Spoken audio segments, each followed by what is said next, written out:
धर्म कथाएं जाने कैसे हुई माता सीता की मृत्यु, कैसे हुई श्री राम की मृत्यु। नमस्कार दोस्तों, क्या आपको पता है माता सीता की मृत्यु कैसे हुई थी? कैसे हुई थी राम लक्ष्मण की मृत्यु? तो चलिए जानते हैं। श्री राम ने त्रेतायुग काल में भगवान विष्णु का अवतार लिया था। जैसा कि आपको ज्ञात होगा कि हिंदू धर्म के 3 भगवान हैं, ब्रह्मा, विष्णु, महेश। तीनों बहुत प्रसिद्ध माने गए हैं और विष्णु जी के अवतार का मनुष्य में जितना भी बाहर अवतार ग्रहण किया है, पूरे विश्व की अच्छाई के लिए किया है।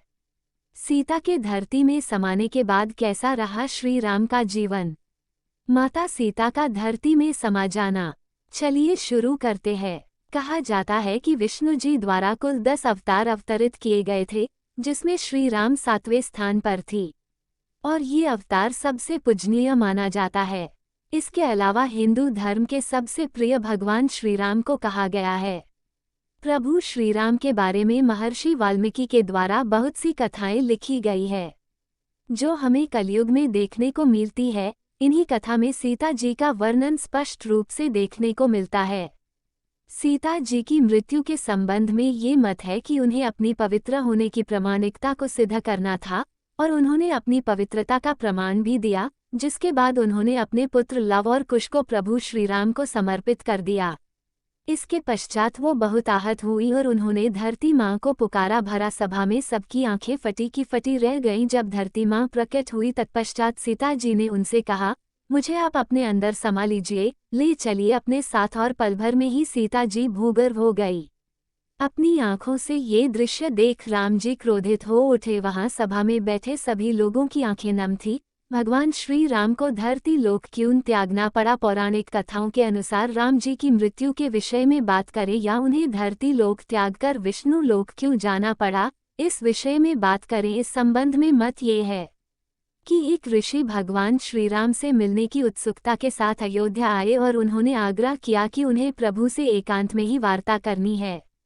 उस पर प्रभु श्री राम उनको अपने कक्ष में ले गए और श्री राम ने अपने अनुज लक्ष्मण को यह आदेश दिया कि जब तक हमारी वार्ता समाप्त हो जाए, जब तक किसी को भी अंदर मत आने देना। अगर इस वार्ता को किसी ने भंग करने की चेष्टा की तो वो मृत्यु दंड का पात्र होगा। लक्ष्मण जी प्रभु श्री राम के आदेश पूरी कर्मठता और ईमानदारी से निभाने लगे। भगवान राम के पास ऋषि का आना आपको बताते चले कि जो ऋषि मुनि राम जी से वार्ता करने आए थे, वो और कोई नहीं बल्कि विष्णु लोक से भेजे गए कालदेव थे, जो प्रभु श्री राम को अवगत कराने आए थे कि उनका धरती लोक में समय समाप्त हो चुका है और अब उन्हें अपने लोक प्रस्थान करना होगा। जब लक्ष्मण जी श्री राम के कक्ष के पास पहरा दे रहे थे, उसी समय उस स्थान पर ऋषि दुर्वासा आ गए और उन्होंने राम जी से मिलने की जिद पकड़ ली। आपको बताते चले ऋषि दुर्वासा अपने क्रोध के लिए जाने जाते थे। उन्हें क्रोध बहुत जल्दी आ जाता था। बहुत समय तक लक्ष्मण के द्वारा मना करने के बाद भी वो नहीं मान रहे थे और उन्हें क्रोध आने लगा। ऋषि दुर्वासा ने कहा, यदि उन्हें तुरंत श्री राम जी से ना मिलने दिया गया तो वह श्री राम को श्राप दे देंगे। ये बात सुनकर लक्ष्मण जी बहुत बड़ी दुविधा में फंस गए। यदि उन्होंने ऋषि दुर्वासा की बात नहीं मानी तो वे श्री राम को श्राप दे देंगे और मान लिए तो श्री राम जी के आदेश का उल्लंघन होगा। पर लक्ष्मण जी ने अपने प्राणों की चिंता न करते हुए उन्हें जाने की अनुमति दे दी। लक्ष्मण को मृत्यु दंड क्यों देना पड़ा, जिसके पश्चात कक्ष में चल रही वार्ता में विघ्न पड़ गया। दरअसल लक्ष्मण जी यह नहीं चाहते थे कि उनके कारण उनके भ्राता पर कोई आंच भी आए, जिसके चलते उन्होंने ये कठोर फैसला लिया। श्री राम ये दृश्य देख बहुत व्यथित हो उठे और धर्म संकट में पड़ गए और उनके वचन का मान न रखने के कारण लक्ष्मण जी को मृत्यु दंड देकर देश निकाला घोषित कर दिया गया और उस समय देश निकाला मृत्यु दंड के समान ही माना जाता था। पर लक्ष्मण जी की अभी तक की यात्रा में लक्ष्मण जी ने श्री राम और माता सीता का साथ कभी भी नहीं छोड़ा, जिसके कारण उन्होंने इस धरती को त्याग करने का निर्णय ले लिया और उन्होंने सरयू नदी जाकर यह पुकार लगाई कि उन्हें इस संसार से मुक्ति चाहिए। उतना कहते हैं वे नदी के अंदर चले गए। इस तरह उनके जीवन का समापन हो गया और वे विश्वलोक को त्याग कर विष्णु लोक में चले गए और वहां जाकर वे शेष के रूप में परिवर्तित हो गए। श्री राम का सरयू नदी में विलीन होना।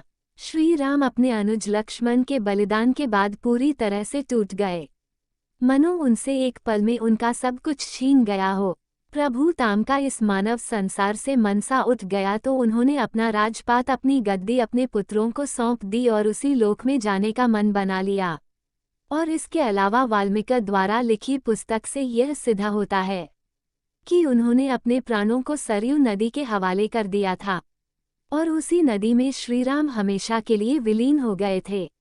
उसके बाद वहां से विष्णु जी के अवतार में प्रकट हुए थे और वहां पर उपस्थित उन्होंने अपने भक्तों को दर्शन दिए। श्रीराम ने अपने मनुष्य का रूप त्याग कर अपने वास्तविक रूप धारण किया और व्याकुल धाम की ओर गमन किया। तो दोस्तों, इस तरह श्री राम, सीता और लक्ष्मण की मृत्यु पर आप इसे मृत्यु तो नहीं कह सकते। इन सब लोगों ने समाधि ले ली थी। माता सीता ने पृथ्वी लोक को छोड़ा और इसके बाद लक्ष्मण ने और इसके बाद में भाई के घेरे में श्रीराम भी चले गए।